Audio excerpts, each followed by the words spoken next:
السلام عليكم ورحمة الله وبركاته. إن الحمد لله نحمده ونستعينه ونستهديه ونستغفره ونعوذ به من شرور أنفسنا وسيئات أعمالنا. من يهد الله فلا مضل له ومن يضلل فلا هادي له. أشهد أن لا إله إلا الله وحده لا شريك له وأشهد أن سيدنا ونبينا محمدا عبده ورسوله من لا نبي بعده. اللهم صل وسلم على سيدنا محمد مفتاح باب الله عدد ما في علم الله صلاة وسلاما دائمين بدوام ملك الله وعلى آله وصحبه. اللهم رب اشرح لي صدري ويسر لي أمري واحلل عقدة من لساني يفقهوا قولي. سبحانك لا علم لنا إلا ما علمتنا إنك أنت العليم الحكيم. اللهم ارزقنا فهم النبيين وحفظ المرسلين وإلهام الملائكة المقربين. اللهم أغننا بالعلم وزينا بالحلم وأكرمنا بالتقوى وجملنا بالعافية. لا حول ولا قوة إلا بالله العلي العظيم. والحمد لله رب العالمين. نوينا التعلم والتعليم والتذكر والتذكير والنفع والانتفاع والإفادة والاستفادة والحث على التمسك بكتاب الله تعالى وسنة رسوله والدعاء إلى الهدى والدلالة على الخير ابتغاء وجه الله ومرضاته وقربه وثوابه سبحانه وتعالى. على هذه النية وعلى كل صالحة جامعة شاملة نافعة من خيرة الدنيا ونعيم الآخرة. وعلى نية الله سبحانه وتعالى يفتح قلوبنا كفتوح العارفين وينور قلوبنا بنورية اليقين. وأن الله يرزقنا العلم والعمل ويحفظنا من الزيغ والزلل. وأن الله يهدينا إلى سواء السبيل. على هذه النية وعلى كل صالحة. وإلى حضرة النبي المصطفى محمد صلى الله عليه وسلم بسر الفاتحة. أعوذ بالله من الشيطان الرجيم. بسم الله الرحمن الرحيم. الحمد لله رب العالمين الرحمن الرحيم مالك يوم الدين.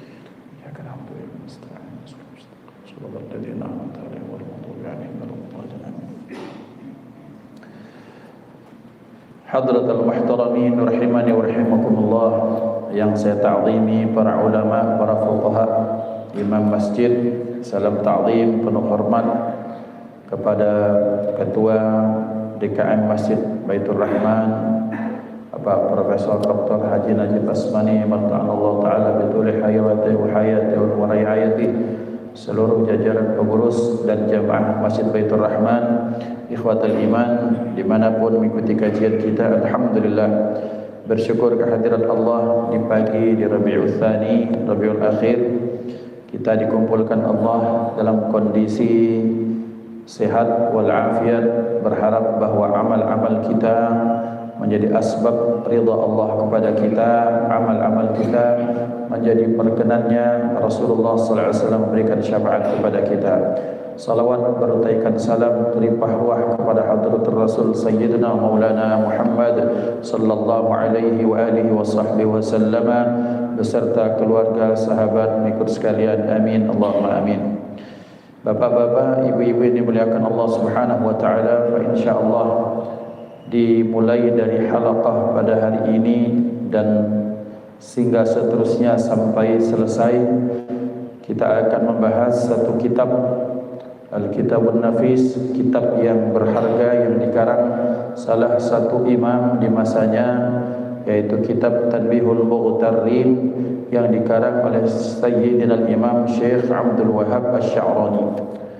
Kitab ini diberikan judul Tanbihul Mughtarrin Awail al-Qarn al-Ashir ala ma khalafu salafahum at-tahir. Tanbihul Mughtarrin, peringatan bagi orang-orang yang tertipu, awakhiril qarnil ashir, yang hal ini terjadi pada akhir-akhir abad ke-10 Hijriah, ala ma khalafu fihi salafahum at-tahir, yang mereka menyalahi pendahulu mereka yang suci. Bapak Ibu dimuliakan Allah, kitab ini beliau karang ketika melihat fenomena yang terjadi di masyarakat, bahwa di abad itu, abad 10 Hijriah ketika beliau hidup, maka sudah mulai terjadi dalam pandangan mata beliau betapa banyak orang-orang yang sudah mulai melenceng dari jalan para pendahulunya. Pendahulu artinya orang-orang yang hidup sebelum kita atau sebelum mereka, yang tentunya yang kita sebut sebagai pendahulu adalah orang-orang yang takwa, orang-orang yang soleh, orang-orang yang hidup dalam Al-Quran dan Sunnah, menjalankan Al-Quran dan Sunnah, dan mereka hidup dibalut dengan akhlakul karimah. Maka tak berlebihan dan tidak salah ungkapan orang-orang terdahulu ketika mereka mengatakan di akhir zaman ini. Saya ingat kiai-kiai kami dulu pun secara khusus ayah ibu kami menyatakan, Iqbal, bahwa kakek di zaman akhir kau akan temukan banyak orang berbeda dari apa yang kita temui sekarang. Maka pesan kami cuma sekok baik, apa berpeganglah teguh dengan ajaran orang-orang terdahulu. Maksudnya apa? Pemahaman yang telah diajarkan kiai-kiai tua, bahasa mereka itu, ajaran-ajaran yang dibawa kiai-kiai terdahulu, pendahulu-pendahulu terdahulu, maka disitulah engkau berpegang. Engkau akan menemukan banyak keanehan-keanehan di akhir zaman, dan itu terjadi. Awalnya saya tak paham apa maksud beliau, tapi kemudian ternyata dapat disimpulkan memang ternyata ketika kita lihat realita yang terjadi, semakin kesini semakin aneh Islam ini. Bukan Islamnya semakin aneh, tapi pemeluknya. Bagaimana tidak aneh? Dulunya kalau kita belajar Islam harus ke guru. Sekarang sudah mulai tren belajar Islam dewek-dewek. Kan aneh itu. Dulu belajar Islam, belajar ngaji itu kepada syekh, guru, kiai, ustadz, nyai, atau apapun titel mereka. Sekarang belajar ngaji kadang dari ChatGPT. Dulu ketika orang khataman Al-Quran itu sekampung diajak makan, anak-anaknya diarak. Sekarang orang kalau khataman bahkan adakan wisuda bahkan di hotel. Dulu belajar ngaji pengajian di masjid-masjid seperti majelis sekarang, di musalla, di langgar, di mana-mana. Sekarang pengajiannya di hotel. Fenomena ini belum pernah terjadi. Kalau dulu, saya ingat saya ketika masih kecil, dan bapak-bapak pasti mengalami. Kalau ada acara, maka zaman dulu diundang penceramahnya, kiainya, itu sudah didatangi dulu. Kemudian setelah didatangi ngobrol-ngobrol, atau tiket kontrak bisa datang. Kemudian bagaimana kiai kami dijemput. Walaupun yang undang itu dari Selapan situ, walaupun yang undang itu dari Kota Bumi Lampung situ, mereka adakan jemputan. Ketika selesai ceramah balik diantar.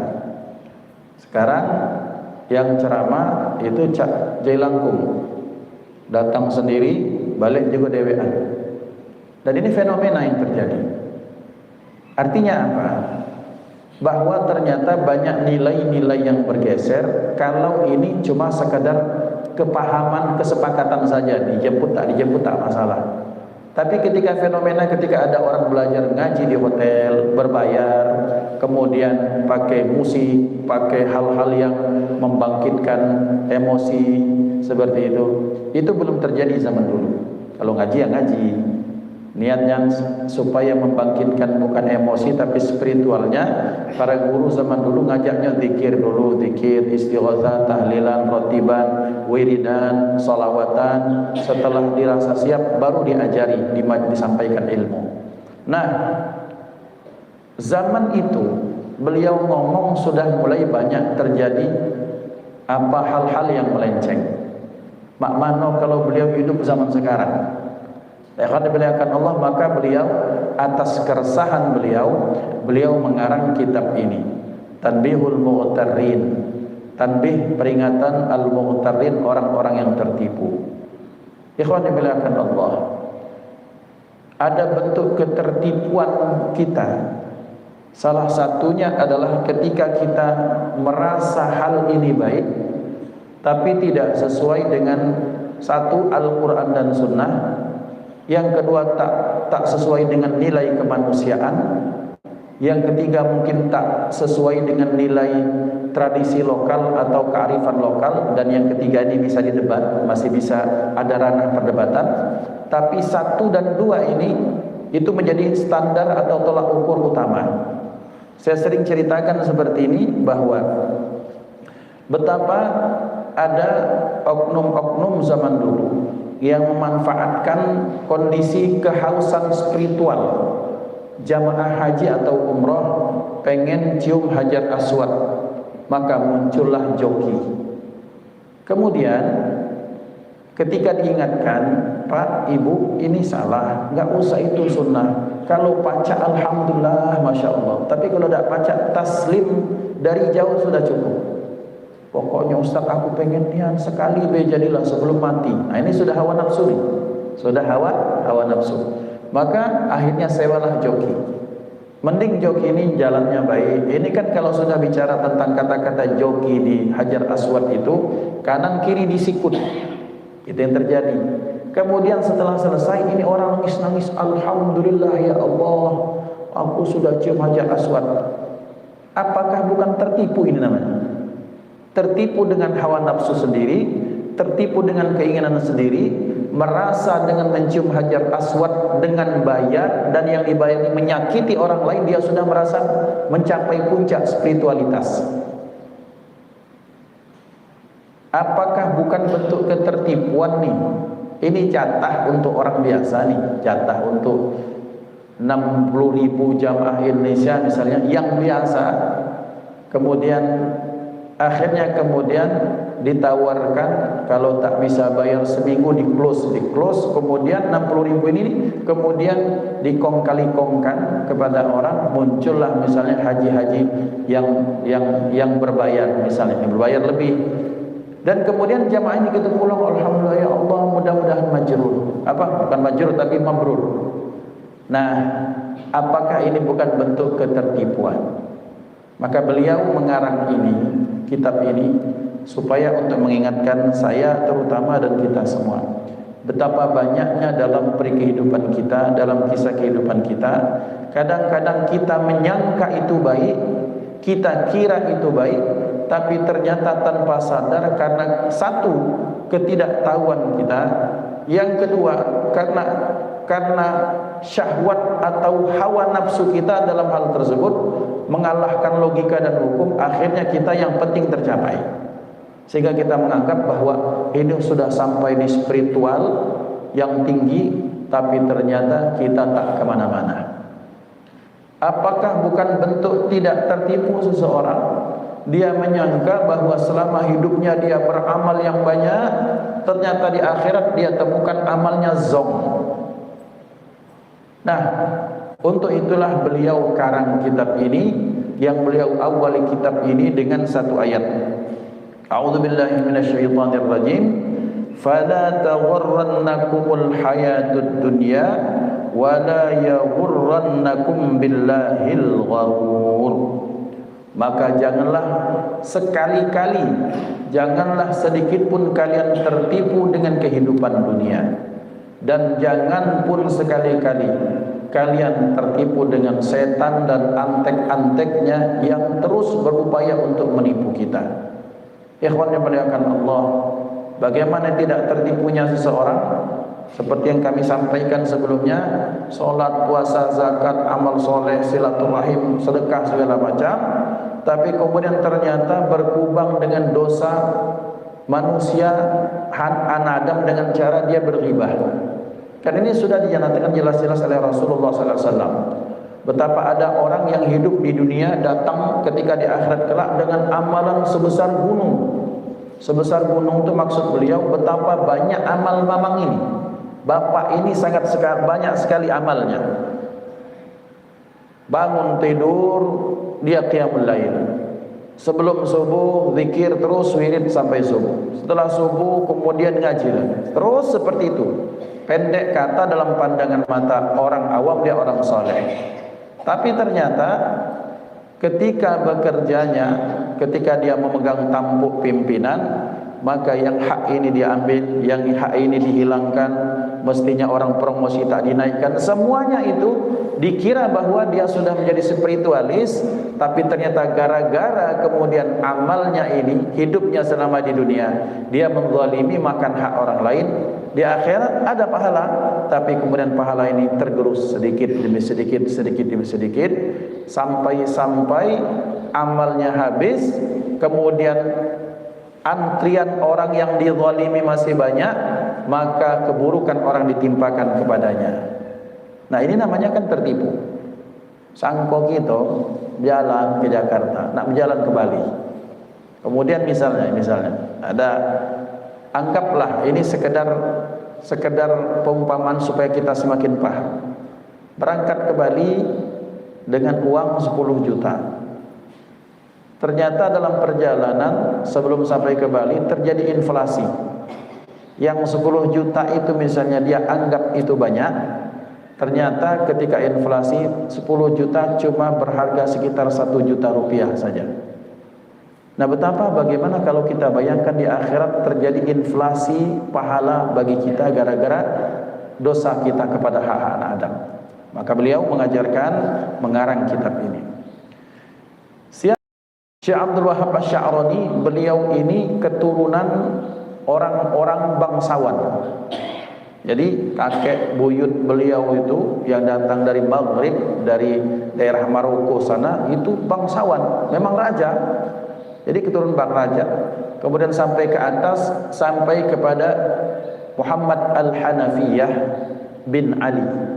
Tapi bukan dari Siti Fatimah. Kalau ada Siti Fatimah kan cuma Sayyidina Hasan dan Husain. Beliau ini anak dari kakeknya yang paling awal, itu anak Sayyidina Ali bin Abi Thalib. Nah, ikhwan muliakan Allah, ketika hidup, maka beliau ini hidup dalam kondisi kecilnya memang sudah biasa matan Abi Syuja, matan Jurmiyah, kemudian matan kitab-kitab yang Al-Quran Al-Karim beliau hafal. Sampai kemudian menginjak usia 12-13 tahun, kemudian keluarga beliau hijrah dari kampungnya, yaitu dari daerah namanya Sa'id, daerah pedalaman atau daerah pedesaan yang jauh dari Kairo, berangkat pindah ke Kairo pada usia 12-13 tahun. Di sini beliau bertemu dengan ulama-ulama besar,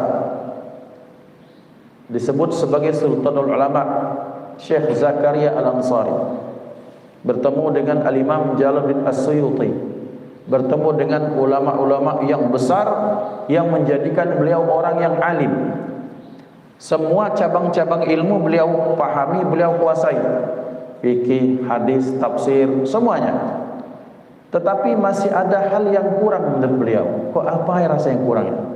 Nah, kemudian beliau bertemu, berupaya mencari banyak berapa syekh masyayikh at-tariqah. Mursyid ditemui, diajak ngobrol, diskusi, belum ketemu. Sampai puncaknya beliau bertemu dengan seorang yang ummi. Ummi ini guru spiritualnya bernama Syekh Ali Al-Khawwas. Syekh Ali Al-Khawwas ini tak bisa menulis, tak bisa baca, buta huruf Bapak Ibu, buta huruf. Tak kenal bangku sekolah, tapi Syekh Abdul Wahab Asy-Sya'rani menceritakan, guruku yang membukakan hatiku sehingga terbukalah futuh ilmi beliau. Maka guruku ini ceritakan adalah seorang ummi, la yaqra wa la yaktub.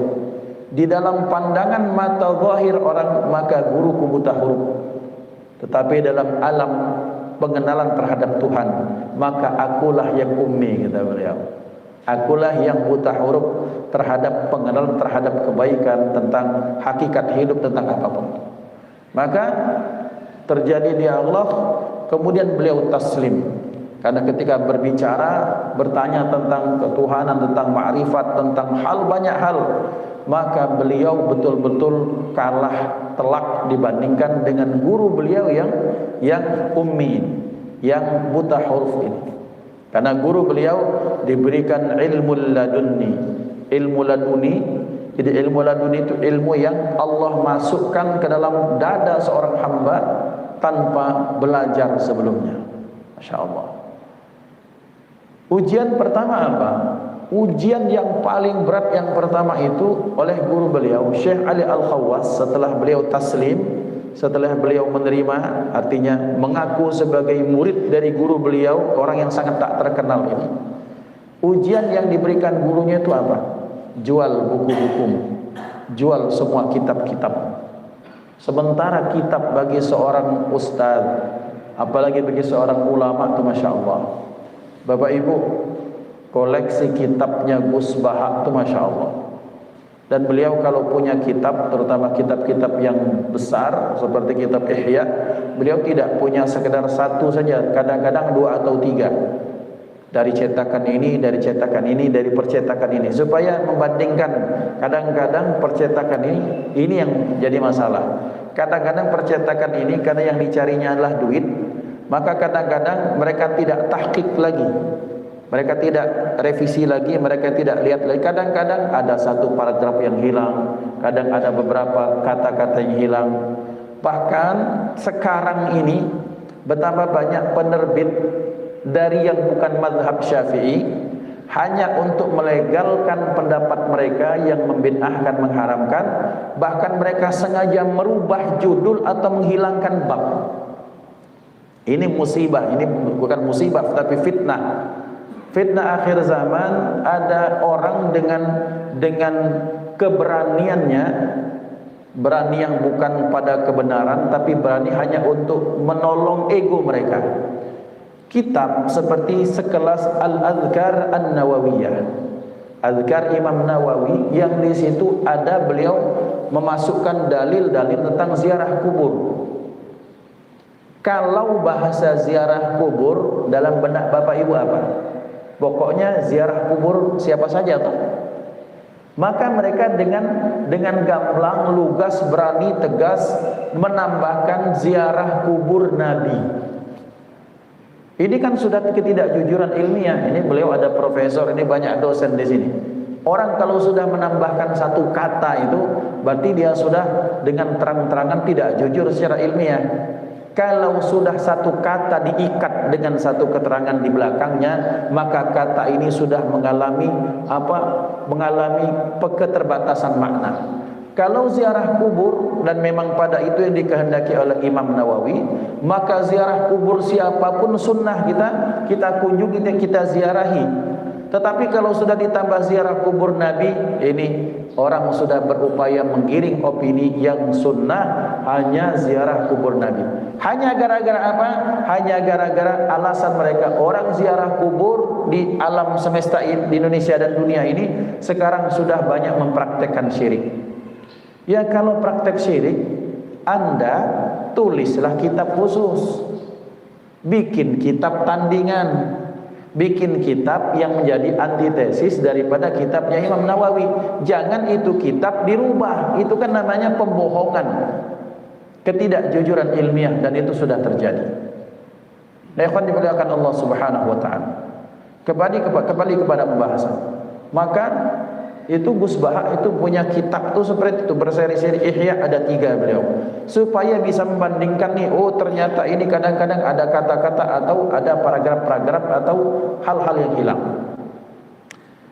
Kalau boleh saya sebutkan satu nama lagi, pecinta kitab, pecinta buku, selain Ustadz Adi Hidayat, selain Ustadz Abu Somad, seorang Gus dari Lasem, namanya Gus Qayyum.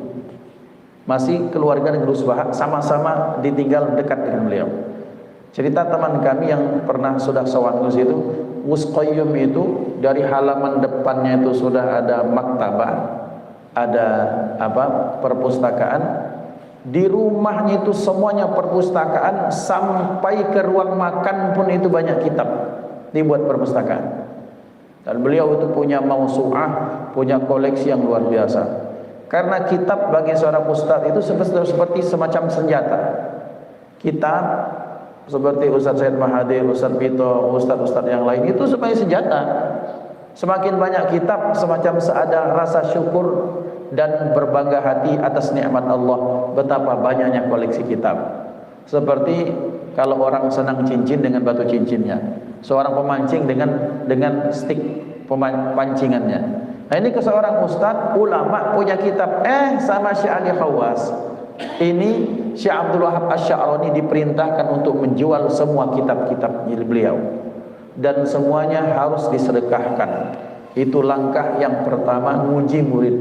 Dan kata beliau, sementara kitab-kitab saya itu kalau dijual, diduitkan sekarang itu mungkin miliaran rupiah, dan semuanya beliau infakkan. Apa? Demi ketaatan seorang murid kepada guru. Sehingga sampailah beliau dalam martabat yang luar biasa karena berkah ketaatan beliau kepada gurunya. Walhamdulillah.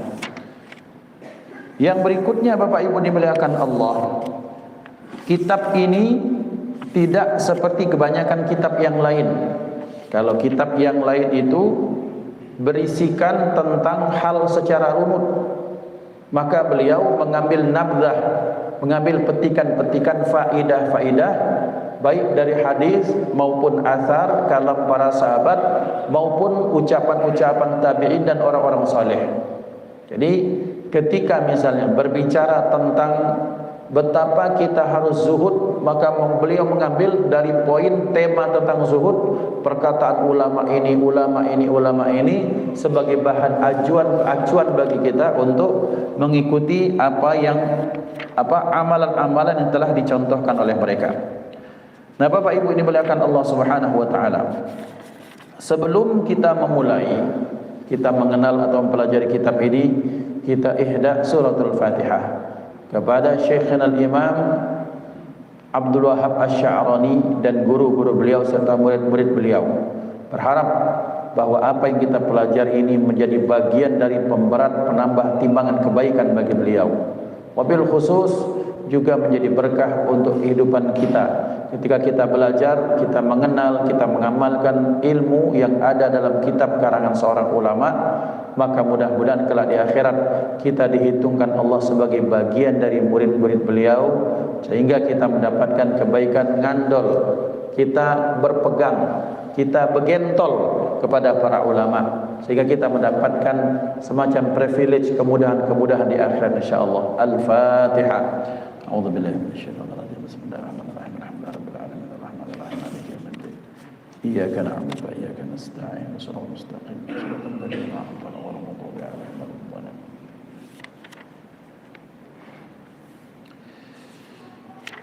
Alhamdulillahirabbil alamin. Allahumma salli wa sallim wa barik ala sayyidina Muhammad wa ala alihi wa ashabihi ajma'in.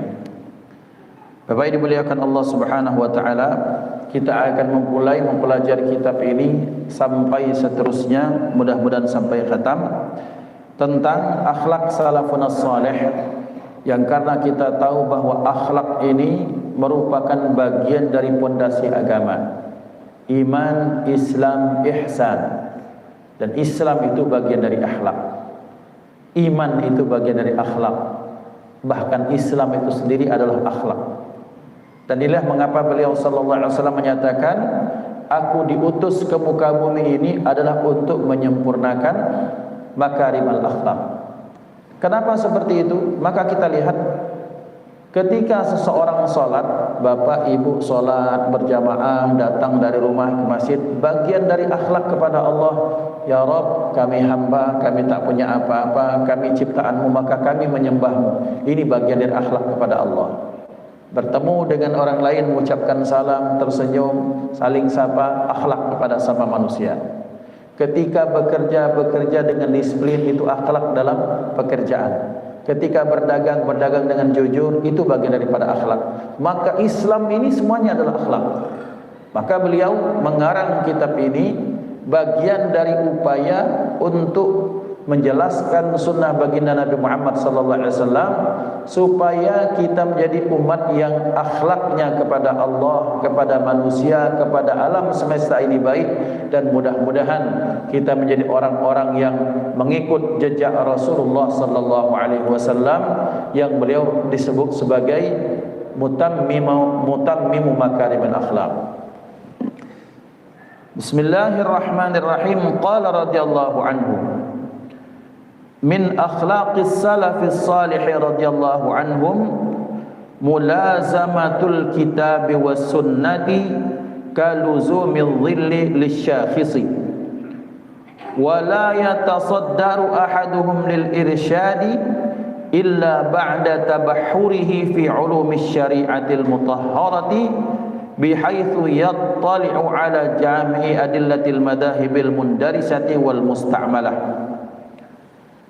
Dan termasuk akhlak yang paling utama, akhlak nomor satu dan paling utama dari orang-orang terdahulu, entah kiai kita, entah tuan guru, entah habaib, ajengan-ajengan guru-guru mulia kita, apalagi orang-orang terdahulu, kata beliau, adalah mulazamah mereka, betapa mereka sangat kuat berpegang teguh dengan Al-Quran dan Sunnah. Seperti apa? Seperti bayangan yang terus mengikut kepada orang. Bapak Ibu dimuliakan Allah, betapa beliau ingin menyatakan bahwa orang-orang terdahulu, beliau mengisyaratkan kepada kita orang-orang terdahulu adalah orang-orang yang berpegang kepada Al-Quran dan Sunnah dalam setiap sendi kehidupan mereka. Mereka berpegang kepada Al-Quran dan Sunnah sebagaimana melengketnya, merekatnya bayangan dengan seseorang. Ada orang berjalan, bayangannya tak mungkin bayangannya belok-belok atau tidak mengikuti apa benda yang menjadi tuannya. Maka orang-orang terdahulu mereka berpegang teguh kepada Al-Quran dan Sunnah sebagaimana bayangan mengikuti sang tuan bayangan. Maka salah besar kalau ada orang-orang sekarang bilang orang-orang yang dahulu tak paham Quran dan Sunnah. Mereka tak paham dengan kitab, mereka tak paham dengan ajaran Islam, seperti yang dikampanyekan oleh orang-orang yang tak bertanggung jawab sekarang ini, dengan alasan kembali kepada Quran dan Sunnah, kembali pada Quran dan Sunnah. Nak balik ke mana lagi gitu ini? Akhlak kita sudah akhlak diajarkan oleh para guru. Ibadah kita sudah ibadah yang ditinggalkan para ulama. Kemudian hidup kita adalah hidup yang kemudian diajarkan tata keramanya oleh orang-orang terdahulu. Kemudian tiba-tiba dibilang kita kembali pada Quran dan Sunnah. Bagian mana tak sesuai dengan Sunnah? Bagian celana tak cingkrang, bagian jenggot tak panjang, bagian apa yang bagi orang-orang ini kita tak nyunnah. Sementara kiai kita zaman dahulu, habaib kita, guru-guru kita adalah orang yang sangat paham. Tapi di sebalik kepahaman mereka, betapa sifat rahmat mereka kepada umat ini luar biasa. Bagaimana contoh? Seperti yang saya sampaikan. Sekarang ini di Palembang lah habis, di Indralayo tinggal dikit, Sagatigo tinggal dikit, tak tahu tempat lain. Budaya atau tradisi tarhiman itu justru merupakan bentuk ilmu yang sangat tinggi dari para ulama. Alasannya tidak ada zaman Rasul. Zaman Rasul tak perlu minta ya arhamar rahimin. Nabi itu merupakan rahmat itu sendiri. Wa ma arsalnaka illa rahmatan lil alamin. Tidak kami utus engkau Muhammad kecuali rahmat bagi alam semesta. Orangnya ada di tengah sahabat, minta apa lagi kita kalau sudah rahmatnya sudah ada di antara mereka. Layang kita ini jauh daripada Rasulullah, sangat butuh dengan rahmat Allah Subhanahu wa taala. Maka sebelum subuh tarhiman, ya arhamar rahimin irhamna. Kenapa para ulama memilih kata ya arhamar rahimin? Saya pernah ceritakan mungkin beberapa tahun yang lalu. Sayyidina Zaid bin Harithah, ada orang berhutang kepada beliau. Ini orang musuh Islam, tak senang dengan orang-orang Islam. Sengaja berhutang, yang dia janjikan, wahai Zaid, tahun depan temui aku di, misalnya temui aku di hutan di Palembang situ. Setelah bertemu di perbatasan hutan dengan Jambi itu ditemui. Ini orang ternyata sudah bawa senjata, bawa pedang. Kemudian di belakangnya sudah banyak ternyata bekas kerangka-kerangka orang yang meninggal. Ternyata dia jebak Sayyidina Zaid bin Harithah. Ketika datang waktu membayar, dia tak mau bayar. Ini Zaid bin Harithah mau dibunuhnya. Maka kata Sayyidina Zaid bin Harithah, izinkan aku untuk sholat dulu. Nyenge sambil mendengus. Sholat saja sudah katanya. Yang belakang ini orang semua sudah mati sebelumnya minta doa sama Tuhannya. Maka beliau berdoa dengan 3 kali dengan suara yang keras. Ya Arhamar Rahimin, Ya Arhamar Rahimin. Ketika Ya Arhamar Rahimin ketiga, datang tiba-tiba penunggang kuda yang gagah membawa pedang, menyabet kepala orang dengan pedang, kemudian plak jatuh dan mati di tempat si musuh itu. Ketika ditanyakan, man anta, kamu siapa? Aku adalah malaikat Allah yang diperintahkan Allah untuk turun karena engkau memanggil Allah dengan al-ismul a'zam, Ya Arhamar Rahimin. Kali pertama kau panggil dari langit itu, maka aku turun ke langit ke dunia. Ya Arhamar Rahimin keduamu, aku dari langit dunia sampai ke bumi. Kemudian Ya Arhamar Rahimin ketiga, engkau panggil Allah, maka aku sudah hadir untuk menghilangkan nyawa orang ini, karena dia terdesak akan dibunuh. Ya akan dibenarkan Allah SWT. Nah, Ya Arhamar Rahimin al-ismul a'zam. Kenapa dibaca sebelum subuh? Maka satu riwayat Rasulullah SAW, sesungguhnya Allah dalam pemahaman Ahlus Sunnah wal Jamaah menurunkan malaikat untuk berseru, fahal min mustaghfirin fa'aghfiralah, fahal min sa'ilin fa'utiyalah. Siapa yang punya hajat, mintalah akan aku kabulkan. Siapa yang minta ampun, maka akan aku ampunkan. Turun rahmat paling banyak sepertiga akhir dari bagian malam menjelang subuh. Maka para ulama kita mengajarkan, Ya Arhamar Rahimin irhamna. Masya Allah. Di Mekah dulu mah itu Pak, datang haula atas nama Quran dan Sunnah, maka seluruh tradisi-tradisi yang diajarkan ulama mereka hapuskan. Padahal ini tak bertentangan dengan Quran dan Sunnah. Tak ada contoh zaman Nabi, bukan berarti tidak boleh kita lakukan. Zaman Nabi ada bangun masjid besar-besar seperti sekarang? Enggak ada. Mereka bangun. Zaman Nabi ada kemudian membatasi jemaah haji? Enggak ada, tapi mereka batasi. Alasannya demi kemaslahatan, dan demi kemaslahatan itulah maka kita mengadakan tarhiman, mengadakan maulidan, mengadakan apapun itu. Maka ikhwan dimuliakan Allah. Jadi orang-orang terdahulu tidak pernah lepas daripada Quran dan Sunnah. Orang-orang terdahulu hidup mereka dengan Quran dan Sunnah. Orang-orang terdahulu hidup mereka diwarnai dengan puji-pujian kepada baginda Nabi Muhammad sallallahu alaihi wasallam. Zaman dahulu diceritakan oleh ibu kami, zaman dahulu itu orang biasa madah itu, memuji Nabi itu biasa, ketika kawin, ketika nikah, ketika acara apapun. Sekarang bahkan ngaji pun sudah tidak ada pas ada resepsi pernikahan. Ini yang mau dibilang kembali kepada Quran dan Sunnah. Ikhwan dimuliakan Allah Subhanahu wa taala. Jadi bab yang pertama, beliau menegaskan bahwa akhlak orang terdahulu, dan kalau kita mau ikut akhlak mereka, luzumnya kita, merekatnya kita kepada Quran dan Sunnah harus sebagaimana merekatnya bayangan kepada bendanya. Maka kalau sudah seperti itu, fa insyaallah, maka kita sudah mencontoh tradisi orang-orang terdahulu. Jadi Bapak Ibu dimuliakan Allah, kemudian ada ungkapan teman-teman kita, ada yang baca ayat bahwa mengikut tradisi terdahulu itu salah. Ada ayat bahwa ayat itu menyatakan tentang kekafiran. Ini ayat salah pakai. Ayat ini dipakai atau turun ketika Rasulullah, maka nenek moyang orang kafir Quraisy itu menyembah batu atau berhala. Sementara kalau ayat ini dipakai untuk menyerang kita itu tidak pas. Karena ayah kita muslim, kakek kita muslim, guru-guru kita muslim, ulama kita muslim. Maka teman-teman ini salah pakai ayat. Maka Bapak Ibu dimuliakan Allah, yakinlah bahwa, bersyukurlah bahwa Allah telah menghidupkan kita di zaman di mana kita hidup merupakan anak cucu dari orang-orang terdahulu yang memegang kuat Al-Quran dan Sunnah.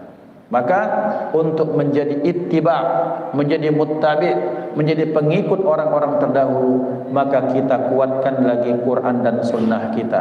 Berpegang kepada Quran dan Sunnah dalam seluruh maknanya, zahiran, lahir maupun batin. Lahirnya dengan tampilan-tampilan lahir, dan ini bisa direkayasa. Tampilan batin harus dengan riyadhah dan mujahadah. Tampilan lahir, beli peci, beli jubah, beli syal, beli apapun, panjangkan jenggot, dapat gampang. tapi tampilan dalam hati ini yang susah. Harus ada riyadhah, harus ada latihan, harus ada mujahadah, harus ada pengorbanan. Dan Rasulullah sallallahu alaihi wasallam diutus untuk menyempurnakan dua hal ini, lahir dan batin. Maka beliau menyatakan orang terdahulu dan sebagaimana kita berpegang teguh kepada Al-Quran dan Sunnah.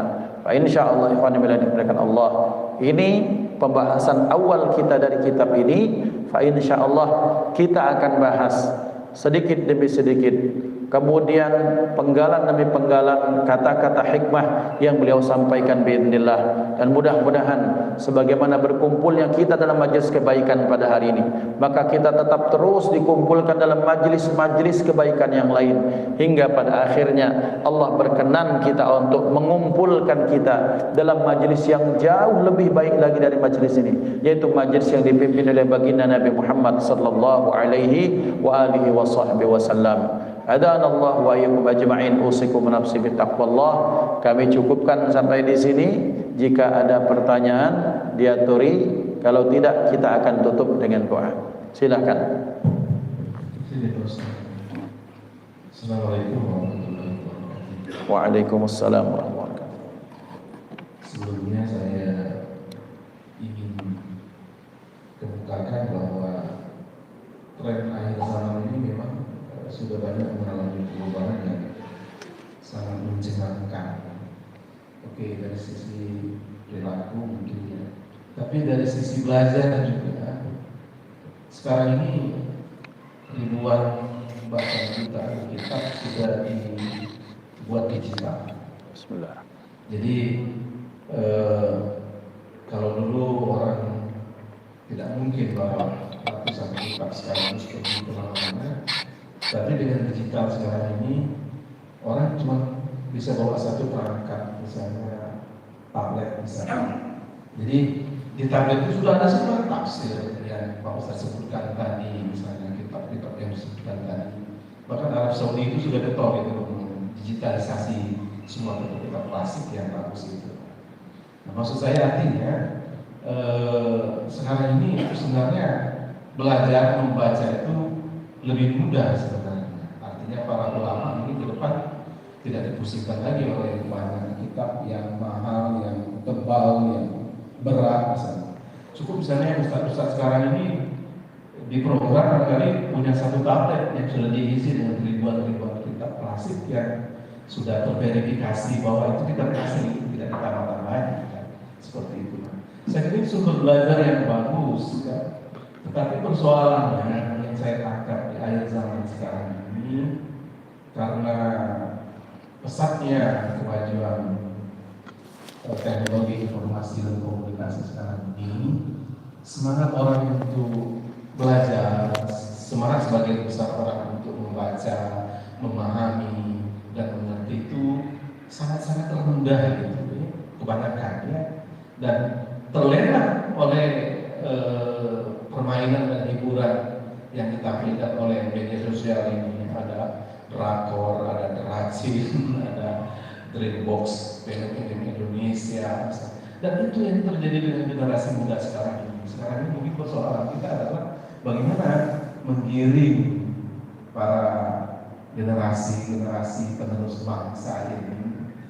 Jadi orang yang mau belajar, mau memahami, mau mengerti, mau mengamalkan pengetahuan itu yang terjadi. Itu saya hadapi dengan mahasiswa-mahasiswa saya, sehingga mereka itu waktu untuk membaca, untuk belajar, untuk memahami itu sangat minim sekali. Kalau ditanya berapa jam mereka baca, berapa halaman mereka baca sehari, itu hampir nihil gitu. Tapi kalau kita apa yang melakukan berapa jam itu, berapa puluh jam banyak sekali. Nah, itu persoalan yang mungkin itu tren dakwah ke depan itu sangat berat sekarang. Makasih. Assalamualaikum warahmatullahi wabarakatuh. Waalaikumsalam warahmatullahi wabarakatuh. Masya Allah. Ini pertanyaan dan pernyataan yang luar biasa dan betul-betul sesuai dengan realita. Ada satu teori mengatakan seperti ini: semakin mudah kehidupan seseorang, semakin tidak produktif dia atau generasi setelahnya. Karena generasi yang kaya, generasi yang maju, generasi yang kaya itu melahirkan generasi yang yang minim prestasi. Sebutlah seperti itu. Maaf kita harus bersyukur hidup di negeri Konoha yang ini cerita saja Pak. Dengan kesusahan hidup melahirkan kreativitas, the power of kepepet. Tidak apa-apa sebut negara ya. Ini bentuk bagian tahaddusan bi ni'matillah. Ketika contoh kecil, ketika kami di Mesir dulu dengan beasiswa yang sekitar cuma $60 sebulan. Disitulah makan, disitulah minum, disitulah ongkos, disitulah biaya kitab segala macam. Maka kami sampai sekarang, mungkin sampai akhir zaman anak-anak yang kuliah di Azhar itu patungan rumah. Patungan rumah itu misalnya anggap kalau sebulan misalnya sekarang itu misalnya 10 juta misalnya, ada 3 kamar. 10 juta 3 kamar ini bagaimana supaya 10 juta ini semakin ringan? Ya isinya dibanyakkan. Jadi yang mestinya 10 juta 3 kamar mestinya 3 orang, ya diisi orang 9, orang 10, orang 12. Mana Yusuf Dincis kreatif. Setelah kesusahan seperti itu bagaimana muncul kreativitas baru, bahwa kalau nak makan susah kita urunan juga, cika-cika makan cika-cika. Nah, kondisi terdesak seperti ini kemudian melahirkan kreativitas baru. Apa? Nyari menggalang dana. Masya Allah, orang Mesir itu muhsinin. Mereka miskin seperti kita, Pak. Miskin seperti kita, negara berkembang. Tapi kalau misalnya berkaitan dengan penuntut ilmu, ini terjadi di depan mata kami sendiri. Kita tobur antrian untuk terima zakat, cari zakat, aktivis cari zakat di zaman itu. Karena kita kena krismon zaman itu, tahun 99, tahun 2000 awal. Maka orang Mesir, orang ajnabi, orang Indonesia antri zakat. Yang Mesir dimarahin, kamu balik dulu. Ini tamu kita, penuntut ilmu, ini anak-anak kasihan jauh dari rumahnya. Kita dikasih zakat, sementara orang-orang miskin di Mesir itu di nomor 2 kan. Kreativitas, di mana zakat? Berikutnya, kreativitas berikutnya, karena terdesak ini, maka muncullah semacam apa? Kita bikin paguyuban, tuh bikin acara, kita bikin bazar, kita bikin apa? Pembelinya mana? Ya Singapura, Malaysia, Brunei, yang haula, yang kaya-kaya itu. Nah itu satu. Bandingkan dengan Brunei, negara kita yang Masya Allah, mudah-mudahan Allah jagakan bangsa Indonesia dan Brunei dan semua bangsa muslim. Yang 10 juta ini, dia ngisi itu wong 2 bayar. Yang 10 juta tadi. Tapi, nah kita turunkan dikit dari Brunei ke Malaysia. Malaysia itu mereka punya hebatnya, mereka punya rumah sendiri, rumah negeri Sabah, negeri 9, rumah KL, Kelantan, segala macam. Di satu komplek yang visionernya orang Malaysia, mereka sudah bikinkan asrama internasional tanah Malaysia sendiri di Mesir. Jadi murid mahasiswanya tidak perlu bayar mahal. Kemudahan ini melahirkan kelemahan baru. Apa? Orang Malaysia, orang Singapura, orang Brunei tak paham bahasa Amiyah Mesir.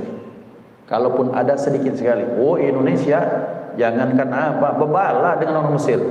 Ya namanya hidup nih kan itu, struggle-nya setinggi sekali. Nah ingin kami sampaikan bahwa kemudian banyak anak-anak jayid, jiddan, mumtaz itu dari Indonesia. Yang excellent, yang very good itu dari Indonesia. Sementara Malaysia, Brunei ada, tapi tak banyak. Artinya apa? Ternyata kita memang kalau kepepet tuh muncul kreativitas. Tapi lihat negara-negara kaya, hanya mengandalkan kekayaannya. Kita tak usah sebut negara kaya, negara yang mau maju saja seperti Malaysia, ambil pembantunya selesai.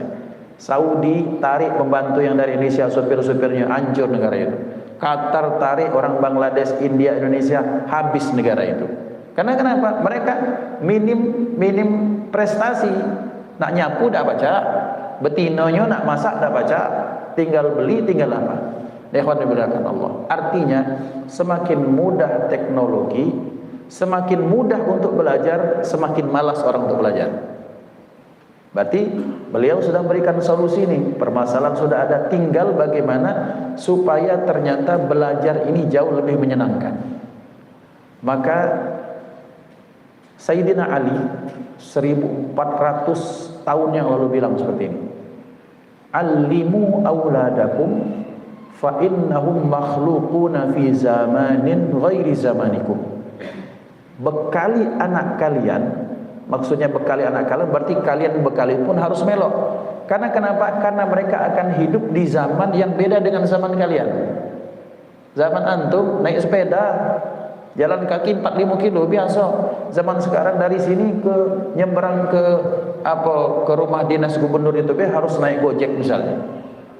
Karena kenapa? Karena memang trennya berbeda. Berarti sekarang bukan pelajarannya yang berbeda, tapi polanya yang berbeda.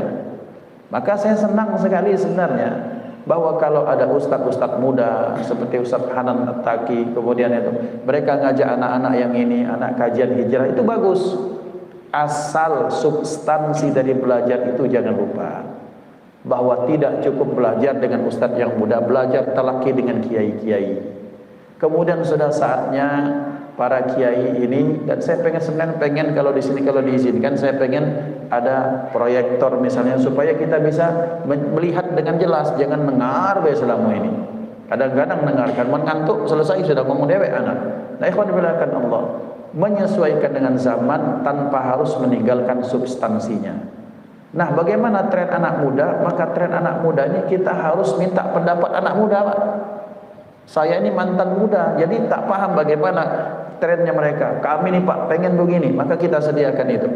Karena memang untuk awal tuh membasuh Pak Ketua ini nak diepoi dulu budak-budak. Diepoi itu diapa? Dirayu dulu. Setelah dapat hatinya, maka kemudian baru kita arahkan. Nah, sekarang ini menjadi kelemahan para dai ini yang harus dicontoh dari Ustadz Dery Sulaiman. Beliau ini mau terjun langsung karena beliau orang lapangan. Sementara yang Ustadz Cak kami ini sangat lemah sekali dengan bertemu dengan ini mantan peminum, bukan orang pakai tindih, mungkin wanita yang dari klub mana misalnya. Beliau santai saja, dan itu kelebihan dan anugerah daripada Allah. Berarti tugas kita apa Pak? Yang paling pertama ini kolaborasi kerjasama umat. Maka kalau ada tren sekarang untuk menyalah-nyalahkan, mengkafir-kafirkan kelompok lain, itu kontraproduktif itu. Itu bukan menambah power, malah melemahkan umat. Mestinya kita ini bersatu padu. Oi kamu nih yang di kantor payo ngaji. Kita sokong semua. Tapi kalau sudah disalah-salahkan, kemudian disesat-sesatkan ini, yang muncul emosi, nak diladeni, habis power tenaga hanya untuk ngeladeni yang seperti ini. Nah, ikhwan dimuliakan Allah, maka berarti apa solusinya Pak? Antum minta pendapat dari yang muda. Adakan audiensi. Kamu nih nak mana sudah belajar? Apa kita nak belajar ini sambil ngopi? Apa sambil main gap? Apa kira-kira? Kalau ada masukan dari itu dan kalau kita laksanakan, maka mungkin itu akan menjadi kebaikan bagi kita dan mereka. Karena memang belajar seperti ini, ya seperti inilah. Tak kata yang 17 tahun kan, tak kata yang 25 tahun kan, yang ada 40 tahun ke atas. Ya karena memang itu sejatinya belajar sendiri. Maka berarti yang di bawah itu maka kita harus ikut tren. Dan yang tua-tua harus legowo. Ustadznya pun harus ustadz yang bukan yang ini lagi, ustadz-ustadz yang muda, yang kemudian good looking, kemudian yang glowing, yang humoris, yang bisa hidup dengan anak-anak Gen Z sekarang ini, dan itu akan baik sekali. Berarti kita harus saling sama-sama menguatkan ukhuwah. Itu kunci pertama. Yang kedua, uslub atau metode, tinggal mekanisme bagaimana fikih dakwahnya. Jadi itu sembari yang ketiga, tetap kita jangan lupa untuk terus mendoakan. Doa untuk generasi muda. Rabbana hab lana min azwajina wa dzurriyyatina Rabbana hab lana minas shalihin. Jadi Rabbana hab lana minas shalihin, Rabbana hab lana itu jangan doakan anak kita baik, doakan seluruh pemuda. Fa insyaallah nyantol doa kita sikok aja jadi berkah itu sudah sangat banyak, sudah akan manfaatnya sangat luar biasa. Ini yang dapat kami sampaikan. Fa insyaallah akan kita lanjutkan di sesi yang berikutnya. Adzanallahu wa iyyakum ajma'in. A'udzubillahi minasyaitonir rajim. Bismillahirrahmanirrahim.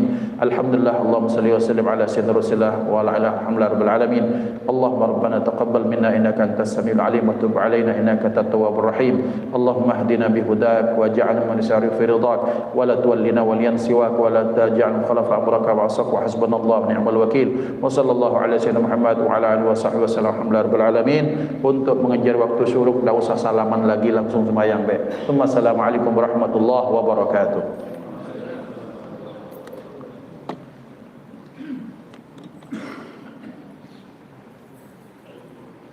Allahu akbar walhamdulillah subhanallah. Ini wajah hadal